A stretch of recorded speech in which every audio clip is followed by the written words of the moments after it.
Welcome back, everyone, to another reaction video. Well, this one popped up on my recommended a few days ago. It's one of the channels I'm subscribed to, and so when I saw that Chat History had a new video called The Most Embarrassing Royal Deaths in History, I knew this was one we would have to take a look at.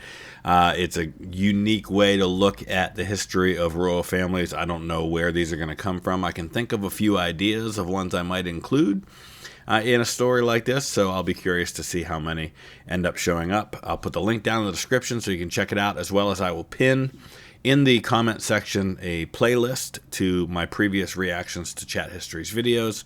Definitely check it out. He's got some great stuff. I think you'd enjoy his channel. Let's dive into this one. Embarrassing royal deaths. This is Louis III, and this is his dad, Louis II, King of West Francia, also known as the Kingdom of the Franks. Hey Frank. Hey Frank. Louis II here is renowned for being a very peaceful and very loving ruler for his very short 2-year reign between the years of 877 and 879. And now, he's dead, which is even more peaceful. Now, Louis III is the king-to-be at the ripe old age of 16. But since his parents married in secret before he was slopped out, his claim to the throne is being questioned. Now, in order to keep things civil... And this is a pretty common thing that happens. You have a lot of such questions, and you have secret marriages that have happened in other times. A great example of a time when this is going to be a problem is in England for Edward IV. Edward IV has a contract to marry this other woman named Eleanor Butler, and then he ends up marrying Elizabeth Woodville, who was from the wrong side of the Wars of the Roses, who, her husband had been a Lancastrian who had been killed, and this was not a marriage that was favored by a lot of the people close to Edward IV, and much later on, after Edward dies and his son Edward V becomes king at 12, Edward IV's brother, Richard III, is going to use all of that to have his marriage declared invalid and his nephew declared a bastard. Louis had struck a deal with his younger brother to rule together, and with that agreement, West Francia was split in two. Okay, this is my half, and there's... I think typically we would pronounce that Francia. Yours. Fine by me.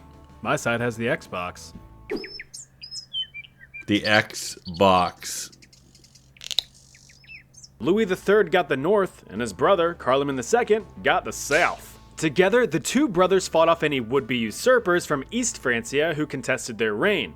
Battles were fought for over... And that's basically Germany. You have modern France and modern Germany that are coming out of what was once the empire ruled by Charlemagne. There was some back and forth, but ultimately ended in a loss, and a portion of their kingdom was ceded to the east. But while East Francia celebrated its victory, a distant threat loomed over the horizon. Those dang Vikings were showing up in 881 and began to pillage the village and plunder asunder. However, East Francia, still riding their high, managed to kick the Vikings' shit in. Not wanting to sail their ships home in shame, the Vikings instead tried their luck with West Francia. Bad move. They would soon learn that two kings were better than Vikings. Louis and Carloman went on the offensive and took the invaders by surprise. Together, the brother armies slaughtered the Vikings, cutting down around 9,000 men in the clash. We talk so much about what was going on with the Vikings in Britain at all of this time. You know, we talk about all of the things that are portrayed in like The Last Kingdom and in the TV show Vikings, but I mean, they're going down and they're raiding into Central Europe. They're raiding into what's today France. They're raiding in Ireland. This victory was absolutely huge for the two young monarchs, who were praised by both Western and Eastern Frankish kingdoms. Now keep in mind that both kings were teenagers, so the ego trip was insane. That being the case, Louis took to finding himself a queen, as to produce an heir and to cement his legacy. Louis decided... Your Majesty, his pronouns are your and Majesty. He's King of France, straight AF. He's 6'9" with crown, and he's wherever you want me to be. Just a king looking for his queen. I've killed Vikings. I have money and land. Please swipe right. To pursue love in 882 and ended up quite literally pursuing a potential partner. In a bout of hopefully consensual horseplay, the young maiden fled from the eager monarch on horseback to her father's house. Why are you running? Louis, very calmly hunting down his love interest, ended up completely conking his dome on the top of a low doorway. That's certainly one way to get head. And since he had yet to sow his seed, his younger brother was left to rule on his own. Well, he died 2 years later after being accidentally stabbed by his servant during a hunting trip. Bummer. It's stories like this that make you realize just how stupidly fragile we all are. Just like that, a family lineage is cut short. Imagine if your great-great-great-great-grandmother fell in the shower, completely erasing the possibility of your existence. This is MyHeritage. Poor guy probably didn't even know who she was. But he could have, with today's sponsor, MyHeritage. Where'd he go? That was a pretty good transition. Is the #1 online database for discovering your family's history. No need to spit a green glob into an envelope and have your DNA logged for government cloning purposes. MyHeritage is well equipped with over 33 billion records. You can also do DNA through MyHeritage for you to discover, and most of these people are already dead. Avoid the lengthy and awkward stories about your family's history when you can discover everything yourself. Grandma, what were your parents like? Oh, very abusive. As long as you can enter some basic information like a name and a date of birth, MyHeritage can cross-reference existing records to fill the gaps. Thanks to their Instant Discoveries feature, MyHeritage brought me back to my roots. Literally, I apparently come from a long line of fellas with the surname Root who sailed across the pond from England in the 1700s. Now, just when you're doing research, be careful, like with Ancestry.com and their leaves and with the recommendations on here. The recommendations are based in large part on the trees that other people have built. And not everyone's real concerned with facts and double checking and cross-referencing and backing them up, and they'll just slap anybody on the tree. I give you a great example of why this can be a problem. Right now I'm doing some research for someone on a family that was prominent in Pittsburgh. The last name was McClelland. And just in doing research, there were two men named James McClelland, who were born around 1803 in Pittsburgh. Both of them married women named Elizabeth, and both of them died in the early 1870s in Pittsburgh. And they both had children with the same names. Like they both had a Thomas and a Mary and a Sarah and a James.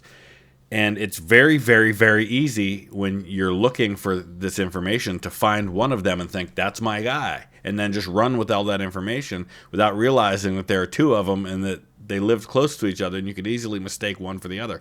I've seen people write entire books on a family history based on picking the wrong person in a situation like that. So be careful. This is my great times 8 grandfather, Captain Joseph Root IV. I bet he never thought he'd be brought up 239 years after his death, but here we are. Quit looking at my dinghy. Ever see this painting before? Well, I don't want to brag, but the artist is my 8th generational ancestor, John Trumbull, also known as the painter of the American Revolution. I grew up in Trumbull County, Ohio. Clearly carrying on his legacy, and I know he'd be proud. I want to go back to that painting for a second. I know I'm like commenting on the ad, but one of my all-time favorite paintings. First of all, this never happened. This scene that you see never happened. The signing of the Declaration of Independence began on August 2nd, and not everybody signed that day, and they didn't gather all like this, with it being presented by the Committee of Five who drafted the Declaration, because the drafting of the Declaration happened in July. The final wording of the Declaration adopted July 4th. That's the date that's on the document, but they had to order embossed copies. The one that they signed was ordered and was available on August 2nd. But what I love about this painting, and you can't really see it here, but if you find a version of it and zoom in, Thomas Jefferson is stomping on the toes of John Adams in this painting. I love that. But the artist is my 8th generational ancestor, John Trumbull, also known as the painter of the American Revolution. I'm clearly carrying on his legacy, and I know he'd be proud. MyHeritage even lets you bring people back from the dead by enhancing, colorizing, or even animating historical photos of our dearly departed. Take, for instance, my great-great-grandma's great-great-uncle. Look how great he is. And now, he's even greater. So if you want to start branching out and discovering your origins, use my links below to get a free 14-day trial to start building today. I was a bit skeptical at first, but thanks to MyHeritage, I discovered my Argentinian great-grandfather had Germanic roots. Wait a minute. Little Basil I was quite the inspirational success story. Born into a dirt-poor Armenian family in the Byzantine province of Macedonia way back in 811, baby Basil had quite the social ladder to climb. But such a challenge was deemed necessary as he was determined to dodge his destitute destiny. Too bad that he and his family were captured by Bulgarians when he was just 2. Luckily, Basil was able to escape his captors. It just took 23 years. He sought to live out his newfound freedom and fled to Constantinople, which is not yet Istanbul. Possessing incredible strength and an uncanny ability to roll 20s on any and all charisma checks, Basil made leaps and bounds up that social ladder. He began working as a lowly stable boy, got promoted to servant under a relative of the emperor, met a wealthy cougar noblewoman who just threw money at him, dabbled in sweaty, slippery wrestling, and then took on a gig as a bodyguard for Supreme Empire King Emperor guy Michael III. This goes to show you that while we generally understand that throughout most of history, it's really kind of a system in which it's more about what family you're born into than it is about merit.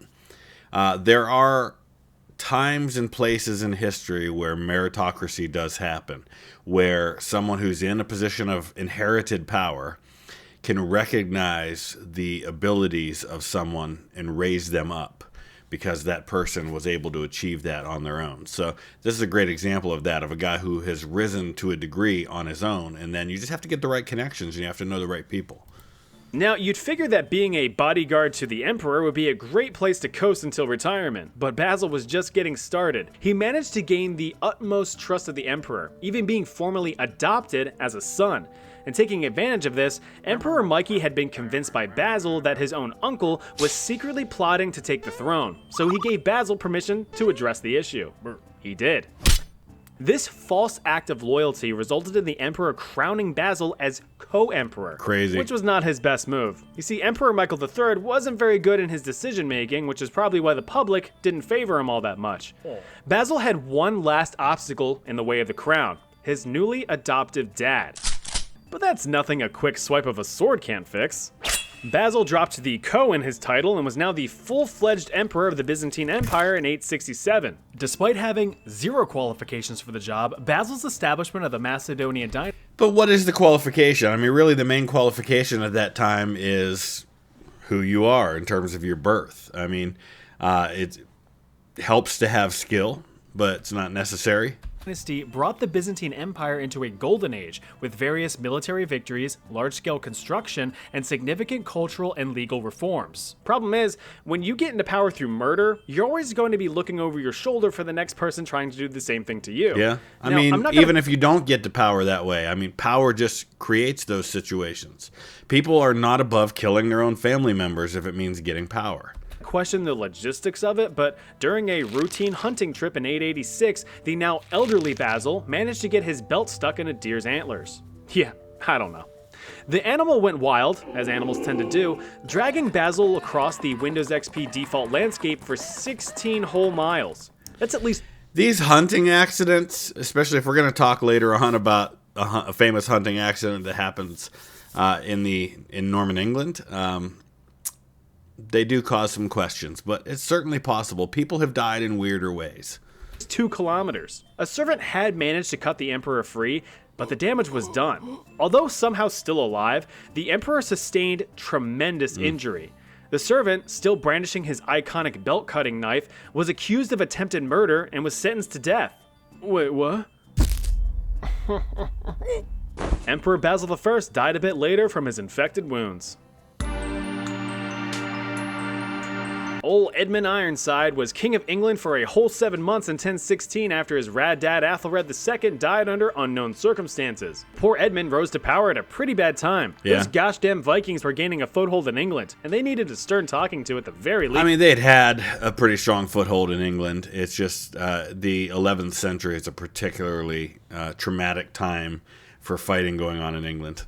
Not just any Vikings though, these were Danish Vikings, which were much more formidable, flaky, and flavorful. The 26-year-old king fought back hard against the Viking invaders, throwing whatever English forces he could at them, and saw quite a few victories, granting the king the nickname Ironside for his resilience. But even though he won a few battles, he had yet to win the war. The final conflict, the Battle of Assassination, near modern-day Essex, ended in Danish victory, where there was much rejoicing and many crumbs. Following this English loss, a treaty was signed by King Edmund and Viking King Canute. Canute, being a real Canunt, agreed to allow Edmund to continue his reign, but only with the control of Wessex, the heart of Anglo-Saxon England. All English land north of the River Thames was now under Danish control. Now, there was a special stipulation that stated whichever king died first, the other shall inherit the whole country. This actually happened a fair bit of time where you had these situations where part of an agreement is not that a sitting monarch would give up his title, but that the person who defeated him or that person's heirs would inherit. A great example of this is during the 100 Years' War, where you have Henry V defeating the French. And you have the King of France basically agreeing not that Henry V would be King of France, but that he would inherit the Kingdom of France upon the death of the King of France. Unfortunately for Henry, he died like a month before the King of France, and so Henry's son, Henry VI, inherits both thrones. That sounds like great motivation for assassination plots. Yeah. Lo and behold, just 1 month later in October of 1016, Edmund Ironside met with a terrible fate. While Edmund Ironside learning his sides are not iron. sitting on his second most important throne, an assailant was assigned to assassinate the king's ass.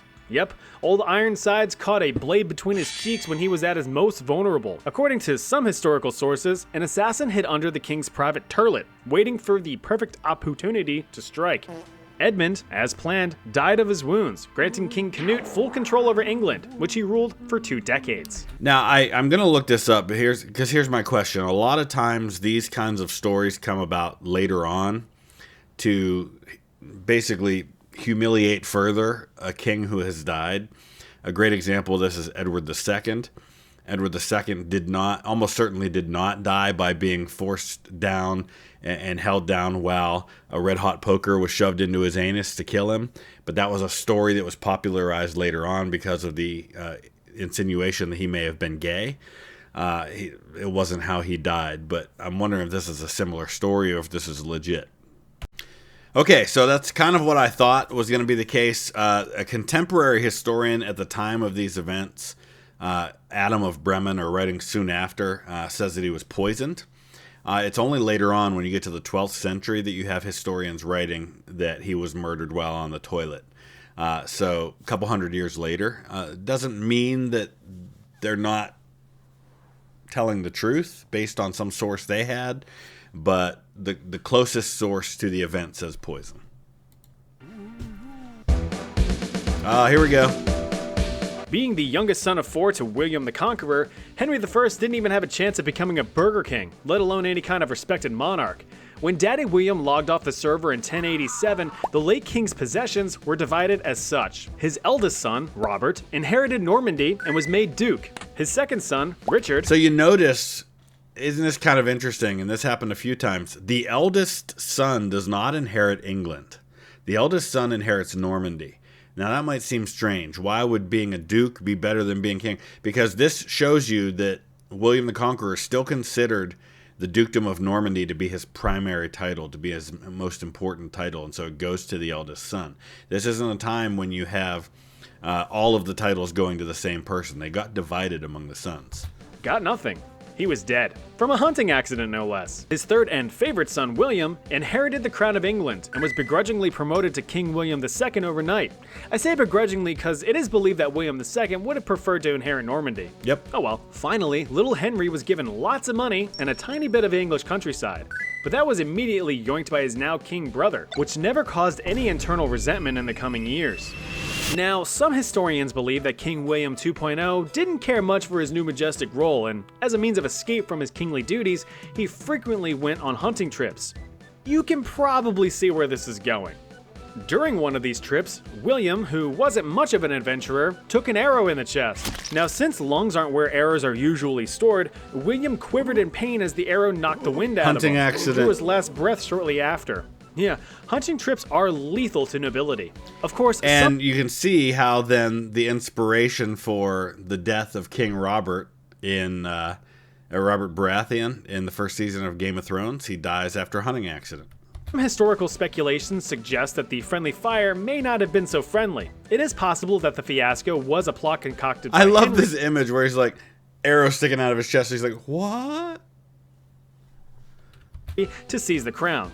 After hearing of his older brother's demise through his own ear holes, Henry speed ran to the royal treasury and no-clipped to the crown to claim the throne for himself, which certainly didn't help dispel the rumors of foul play. Now, the public wasn't exactly against what had happened, as King William II was a bit of a dick. As the new head honcho, King Henry I immediately began a rollback on many of his late brother's brutal policies, replacing them with much more successful judicial and financial reforms. Being the most educated of the four brothers, Henry peacefully ruled England and progressed the kingdom during his reign. Sure, he also invaded Normandy and held his last brother prisoner for life, but that's beside the point. Henry eventually married a Scottish princess and had himself 2 legitimate children that he loved very much, and dozens of illegitimate little crotch goblins whom he didn't. Daddy, I want a popsicle. Now, of course, there has to be a little bit of conflict sprinkled in, so his son and only heir got caught up in the White Ship disaster of 1120, which was a titanic tragedy. Yeah, it was, and it leads to the anarchy. It leads to civil war. The titular White Ship, a vessel transporting around 300 Drunk people, driving. including many nobles, struck a big old boulder and sank in the English Channel. Only one soul survived, but it wasn't the prince, so who cares? This sent Henry into a depressive spiral, as many of his subjects refused to recognize his daughter as a rightful heir to the crown. A Matilda. woman ruling? Ugh, gross, said the English. In his sad state, Henry cheered himself up the only way a king knows how, with a good old-fashioned hunting trip. But on this trip, Henry gorged himself on lamprey. You know, those weird little wiggly sucking teeth fish? Yeah, apparently those were a delicacy. Despite numerous warnings from his physician to cut it out, Henry continued to chew through the little suckers like candy. Your Majesty, that's a bit much, isn't it? Sad Henry English I noises. contracted food poisoning and died from the illness a week later in 1135 at the age of 66, bringing an end to the Norman dynasty. King Charles So eventually II his daughter Matilda, as well as Matilda's cousin Stephen, are going to fight over the throne for a while. Eventually Matilda's children are going to inherit the throne as the Plantagenets, or the Angevin dynasty. was an asshole, which is why history remembers him as Charles the Bad.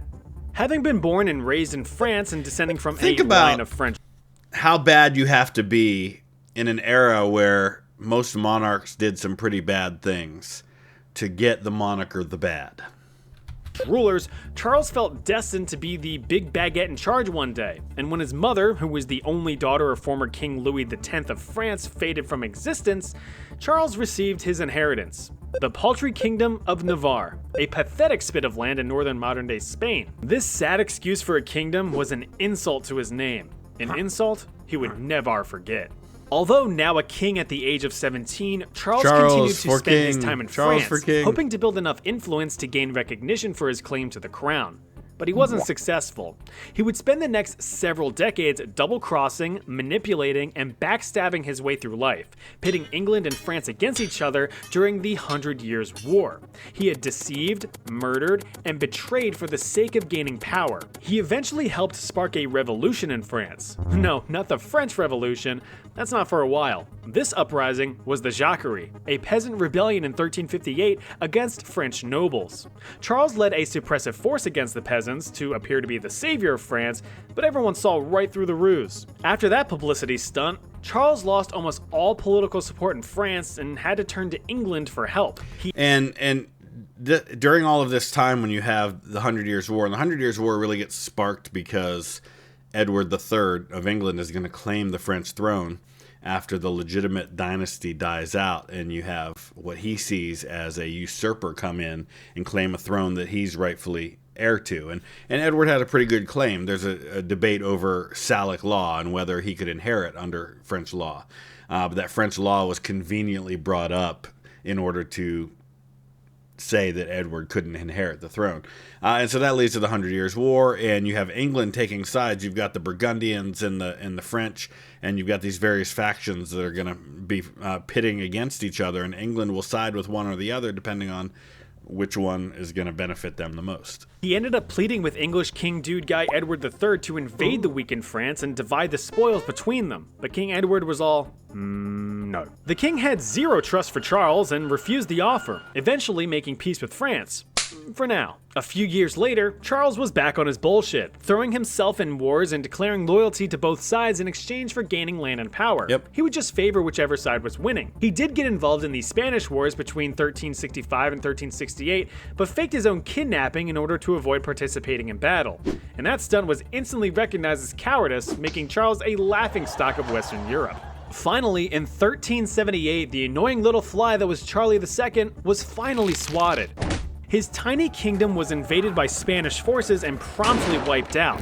Charles sought refuge in France and was forced to surrender in shame. Although he retained his crown, he had no power whatsoever. 9 years later in 1387, Charles the Bad fell ill and was pretty much immobile. His doctor prescribed that his body be wrapped in alcohol-soaked linen sheets, and these sheets were sewn around his body each night to promote any healing. Well, one night when finishing up her king sewing duties, a maid had no scissors to cut the last thread of the linen. There were no blades to be found that could finish the job. So, what do you think she did? Time's up. The correct answer was B. In a moment of completely terrible judgment, the young maid resorted to using an open flame candle to melt the thread off.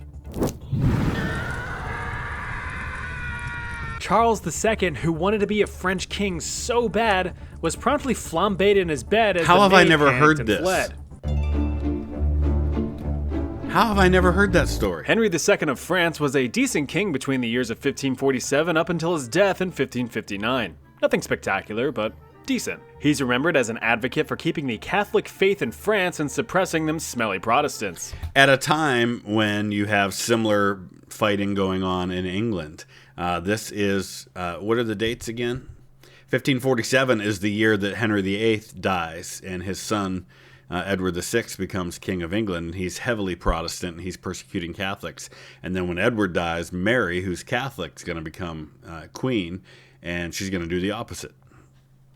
47 up until his death in 1559. Nothing spectacular, but decent. He's remembered as an advocate for keeping the Catholic faith in France and suppressing them smelly Protestants. He had quite a few either burned at the stake for heresy or had their tongues cut out so they couldn't talk trash about Catholicism.